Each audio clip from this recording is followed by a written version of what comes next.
नहीं, घर में चोर दरवाजे से दाखिल होके नकब लगाने की क्या जरूरत ही रहा। अपने ही माँ बाप के एतमाद को ठेस पहुंचाई है। ये सब मेरी दिन रात की कमाई है। पहला क्लाइंट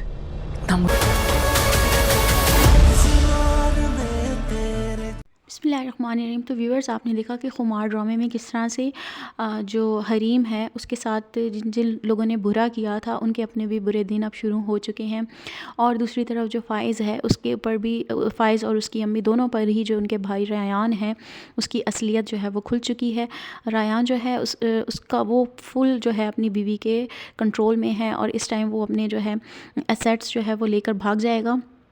और उसके बाद उसने जो है ये अपने भाई से ये भी कहा था कि अगर घी सीधी उंगली से ना निकले तो उंगली टेढ़ी भी करनी पड़ती है, यानी कि वो फ़ेक जो है काम करके अपना जो है वो काम पूरा कर लेगा, अपने बाप के नकली सिग्नेचर वगैरह करके वो सब कुछ ले जाएगा। और यहाँ पर जो उसकी माँ है जो कि कहती थी कि मेरी असली और नस्ली बहू, तो उसकी वो जो असली और नस्ली बहू है वही उसको चकमा दे जाएगी। और यहाँ पर वो फिर सोचेगी और पछताएगी कि उसका जो रवैया था वो हरीम के साथ किस कदर बुरा था, जबकि हरीम उन सब के लिए कितनी अच्छी थी। और यहाँ पर उसको हरीम की बहुत ज़्यादा कदर होगी, लेकिन अब जो है उसके पास सिवाय पछतावे के और कुछ नहीं होगा।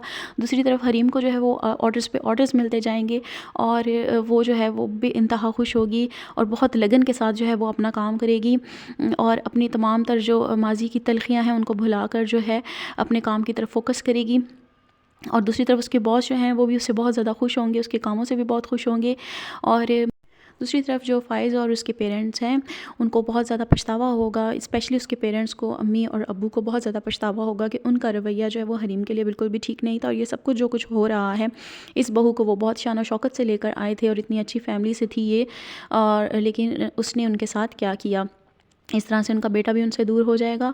और दूसरी तरफ जो फ़ाइज़ है उसको तो उन्होंने वैसे ही, मतलब उसकी ज़िंदगी जो है उसमें तो वैसे ही जहर घोल दिया हरीम को उससे दूर करके, और हरीम के बारे में उसे गलत और बुरी बातें बताकर उन दोनों के दरमियान के रिश्ते को भी ख़राब कर दिया।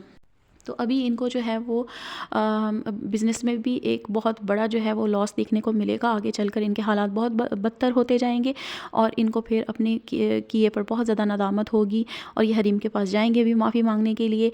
फिर देखा जाएगा कि हरीम आया इनको माफ़ करती है या नहीं।